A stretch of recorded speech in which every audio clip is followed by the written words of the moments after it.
Yo, welcome back to another episode. We're on day 13, I believe. Day 13.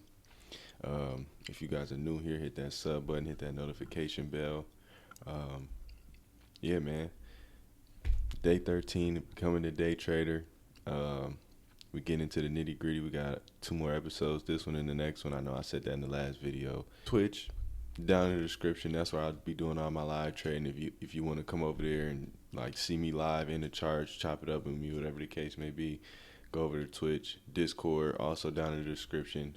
If you want to be a part of the trading community that I'm building, go ahead and hit that as well. Today we got risk management psychology, which is one of the most important things when trading. Just being able to manage and risk our money situation, whether we're on funded accounts, live accounts with our own money, regardless of the situation. Risk management is one of the most important things when trading. So without further ado, we're going to get right into it. I'm not going to waste no more of y'all time. Guys, and welcome to another Path to Profitability video. I'm sorry, I completely forgot to film this yesterday, and it was like, it maybe because it's such like a small and short video that I forgot to film it. But yeah, sorry, forgot to, like, literally completely forgot. But today's going to be short and simple. It's going to be on risk management. There are 3 skill sets that we need to learn as traders. Venti pink drink, vanilla cold foam, 0 strawberries. To make us overall a profitable trader. We need strategy, which we have the bare bones now for. We've learned pretty much every single confluence that I use within the markets to be able to execute. We just haven't put it all together and how I look to execute just yet. We've also identified how we can find the daily bias in the market. So we're pretty set on strategy besides me actually giving you the full-fledged sauce. And I've been edging you guys, waiting to be able to give that to you guys, because most of the time people just watch that video and then they're just like, boom, goodbye. Like, I'm just going to take this and run. So that's why we're doing risk management before strategy. So we need strategy, we need good risk management, and then we also need good psychology, okay? Psychology literally just means sticking to both of these things. Like, at the end of the day, people are always like, how do I get good psychology in trading? Well, it's as simple as sticking to your trading plan and sticking to your risk management plan. That's literally all psychology is. And I don't know, I think people, like, even myself included, like when I was trying to learn how to trade, and especially when I first turned profitable, I was like, rah. Psychology is the biggest and best thing that you need to learn how to do when you're day trading. But then once you actually get good at trading, you kind of start thinking about it in a different way, and you actually realize, like, okay, it's like psychology isn't like what even it fucking is psychology. So today's going to be like risk management and psychology combined. But psychology is literally just discipline. Like, just discipline as the skill set. And it's the discipline to be able to stick to your strategy, only take trades when your strategy presents itself, and stick to your risk management plan. Don't over risk, don't over leverage, and don't over trade. If you do these 2 things correctly, then you technically have good psychology. If you fail to stick to your trading plan, then you have bad psychology. If you fail to stick to your risk management plan, you have bad psychology. So again, for me, as somebody who has relatively good psychology within the market, I just think it's like a skill that just comes along with already being good at the other 2 skills. Like, if you stick to these 2 skills, then you automatically get this one. But if you can't stick to these two skills, then you never get this one right here. So it's kind of a weird concept, because there's literally nothing that I can get on here and tell you to do that's going to make you a better, like, to give you better psychology. Like, there's literally not one single thing. Like, I can't tell you something motivating. I can't tell you some sort of homework for you to do to make your psychology be better about trading. It's literally all dependent on you and just if you want to become a profitable trader or not. So what do I mean by that? It's literally determined on, okay, are you going to stay disciplined to the 2 things that we know for a fact creates a profitable trader? Sticking to a trading plan and using correct risk management. If you do both of these things, then you get psychology, and you also will be able to become profitable. Now, it's a lot more difficult than you think to just say, yes, I'm going to stick to my strategy, and yes, I'm going to stick to my risk management plan, because we obviously, as humans, have a lot of emotional attachment to money. However, at the end of the day, if you really wanted to, if you truly want to be a full-time day trader, you would just do the things that you're required to do in order to get there. So I'm telling you right now, the only piece of psychological advice that I have for you guys as day traders is, if you want it bad enough, you will stick to your day trading strategy, and you will stick to your risk management plan, because there is no other way in the entire world that you are going to become a profitable trader without sticking to both of these. Because without sticking to both of these, then you don't have good psychology within the markets. And what does it mean by sticking to these? It means only taking a trade when your strategy presents itself, using correct risk management, which we'll talk about today. There's different variations and different ways that we can use correct risk management, and that's literally it. Like, if you stick to I ain't gonna lie, y'all. Don't laugh, don't judge. But one thing that kind of helped me with like my psychology is FanDuel. Not gonna lie to you, sports betting. Like, not revenge betting. I lose my bet, now I'm trying to win my money back. Like, only betting, like having a certain set of rules that I bet with, and only if I see those all those hit, like that's what I'm picking. Or um, like my no bet list, not picking players no matter how good it looks. Like, if they on the no bet list, just staying disciplined with that. Like, no funny stuff like that has actually helped me, like with trading. your strategy, and if you make sure that you're risking the correct amount, you're gonna be a profitable trader. Like, if your strategy, based off of data Help me with through my like a bet trading too. journal such as like TradeZella, proves to you through statistics that you have a positive win rate and a positive risk to reward ratio, you are a profitable trader. And all you have to do is stick to that strategy that has a proven probability in the market, and just use correct risk. Like, use a consistent risk that is not going to blow your account if you lose a couple trades in a row.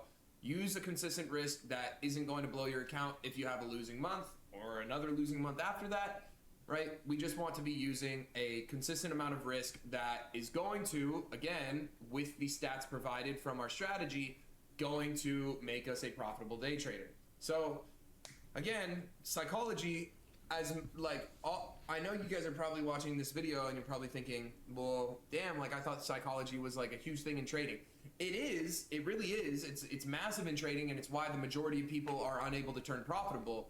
But at the end of the day, it's not like, it's not something that you can like work on or grow. It's just like, do you want to turn profitable or not? Right, It's like, if you want to turn profitable, then you stick to your strategy and you stick to your risk management plan. And you kind of just have to be real with yourself. And you're probably saying, well, I want to turn profitable, but my up like a lot size calculator or a contract size calculator, what their risk tolerance is. But for me, I moved away from doing like, hey, I'm going to be risking, like, strategy is like the most complicated thing within trading. At the end of the day, guys, trading is very simple. You know, like, you find a strategy that gives you a probability within the market, and then you find a risk management plan that is able to sustain that strategy within the win rate and within the risk to reward, so that you can live to trade another day, so that you're not blowing your account when you go on a little losing streak. And you just have to stick to those two things. Like, when you put it like that, trading is pretty freaking simple. So for me, for my risk management, like, I used to do the whole thing of like, calculate 1% of your balance, and then I'm going to only risk 1% of my account balance per trade on this. And for each person, it's going to be different depending on what their risk tolerance is. But for me, I moved away from doing like, hey, I'm going to be risking like only 1% of my account balance per trade. And I just went to, I'm going to risk this amount of contracts per trade. It just makes my life a lot easier, so I'm not thinking and having to pull up like a lot size calculator or a contract size calculator. it just makes it a lot easier of just like, okay, whenever I press buy, whenever I press sell, it's going to be the same amount of contracts for NASDAQ, and then I have the number of contracts on ES that I'm going to be using, and it just makes my life a lot easier. And if you guys are trading on a live account, I would recommend you guys do the same. You want to find the number of contracts that is a safe amount for you to be risking for your account balance, okay? So that doesn't mean you're risking 10% of your account balance per trade. That doesn't mean you're risking freaking 20% of your account balance. That doesn't mean that you're risking 5% of your account balance.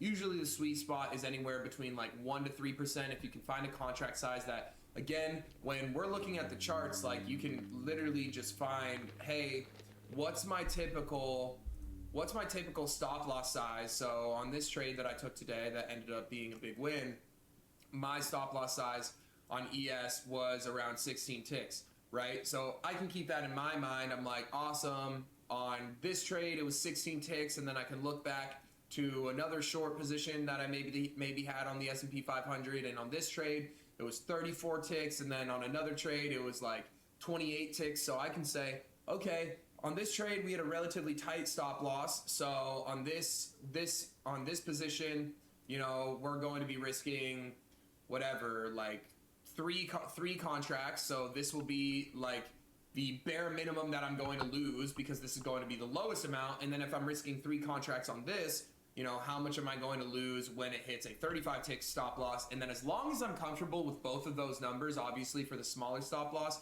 it's going to be a much more comfortable number. But as long as we're comfortable with like kind of the largest stop loss, amount that we're going to be typically using on a trade to trade basis, then that's all that matters, right? And again, like us going up to, you know, 35 ticks, that could potentially be risking like 3 or 4% of the account. But I'm willing to do that because, again, if I'm risking 3 to 4% of the account and then I'm only getting like a 1-to-1 risk to reward ratio, you know, I'm still able to get a 3% gain on this. And then if I lose, doesn't really matter that much because whatever I get stopped out, I lose 3%. But then on a trade like this, where I have a much tighter stop loss with probably a higher risk to reward, I'm not going to be risking as much as I am on the higher risk, lower risk to reward trades, but I'm going to be making more. Like on this trade, we hit full take profit, so this was a 1 to 4.81 risk to reward. So again, I'm risking less, but I'm in turn either making a little bit more on this trade or pretty much the exact same as a 1-to-1 risk to reward on a larger stop loss. So at the end of the day, it always ends up like evening out by using the same contract size. Now, I would like to preface one thing. If I do have, there's a couple times when I change the contract size. So one time is if the stop loss is like very drastically larger than usual, then I'm going to just cut the contract size in half. And then the other times are when we see fundamental data. So if we look and we see, hey, today there was PPI news data, so the market is going to be a little bit more choppy and I'm not so sure about how the market's looking today, then what am I going to do? I just say to myself, hey, I don't really like the way that the fundamentals are looking on the news, so what am I going to do? I'm just going to cut my contract size in half. Okay, that's really how I do it. It's made my life so much easier. Instead of like panicking, having another browser open for the contract size calculator, it just makes my life a lot easier. Now, as for funded accounts, you're probably saying, okay, that's for live accounts. What about for funded accounts? So funded accounts is going to be determined on a prop firm to prop firm basis, so a company to company basis, and also dependent on what accounts you are trading on. So let's say you're trading on Alpha Futures, for example. Alpha Futures, they have a little bit of a larger drawdown for you to be trading in, and then also a easier consistency rule to stick to. Versus Tradeify, they are going to have a tighter consistency rule and not as large of a drawdown, but in turn, those accounts are going to be cheaper, right? There's pros and cons for each prop firm, but what you guys need to do is again, it's unfortunate because I wish I could be like, oh yeah, this is like the one-stop shop and like the one way to use proper risk management on funded accounts, but unfortunately, every single prop firm is different. Some prop firms there's trailing drawdown, some prop firms there's trailing end of the day drawdown, some prop firms there's no trailing drawdown, some prop firms there's trailing equity drawdown, some prop firms it's on a $150,000 account. It's a $3,000 drawdown. Some prop firms on a $150,000 account. It's a $5,000 drawdown. So every single prop firm is going to be very, very different when it comes to using correct risk management. So you're just going to have to look. I know this fucking sucks, but you're literally just going to have to look yourself at the rules on what account you are trading on, and you're going to have to see for yourself, okay, how am I going to manage my risk with one, the consistency rule that they have, because that's very important, especially if they have consistency rule on the challenge and then also a consistency rule on the payouts. And then on top of that, I need to be looking, hey, is my drawdown trailing with the equity of the account? Is my drawdown going to be trailing by the end of the day on the account? Is how large is the amount of drawdown that this company is giving me? So all of those things are things that you need to take note of and be very conscious of when you are trading on prop firms. And in turn, everybody's risk management plan is going to be a little bit differently. Even on top of that, your risk management plan is going to be a little bit different from the challenge account to the live account where you're going to be eligible for a payout. Most people, what they do is they'll get on the challenge account and they will pretty much do the max amount of risk for them to be able to pass the account in as few trades as possible, right? Because they're just trying to get through the evaluation phase as quick as possible. And then once they get through the evaluation phase, once they're on the live account and they're eligible for a payout, what will they do then? Then they'll scale back the risk because they're like, okay, this is the show time. This is time for me to, again, I don't want to blow this on one single trade. Versus the eval, they're willing to potentially blow it on one single trade because they're like, hey, I'm just trying to pass this as quick as possible. But once you pass it, that's when it's like, hey, let's pull on the reins here. We want to potentially, we want to be trading a little bit less risky because we have the opportunity to get a payout now. So all in all, that is risk management and psychology explained. Tomorrow we're going to go over strategy, Easy and then money. that is going to be a wrap for the path to profitability. And that's gonna wrap it up for this video.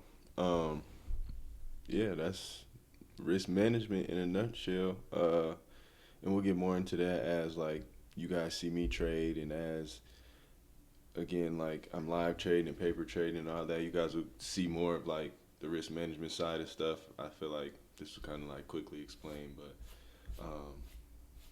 yeah, man, that's gonna do it for this video. Again, go hit that sub button, go hit that notification bell, go hit that like button, comment, all that good stuff. Twitch, where I'll be live trading, paper trading, back testing, all that good stuff. That'll be on, that's in the description, as well as the Discord, if you want to be in the community of day traders as we become day traders. Go ahead and click that as well. That's in the Discord. And yeah, man, down to one more video and then we get into it. Super excited. Appreciate y'all for joining in on the journey, man. Catch y'all in the next one.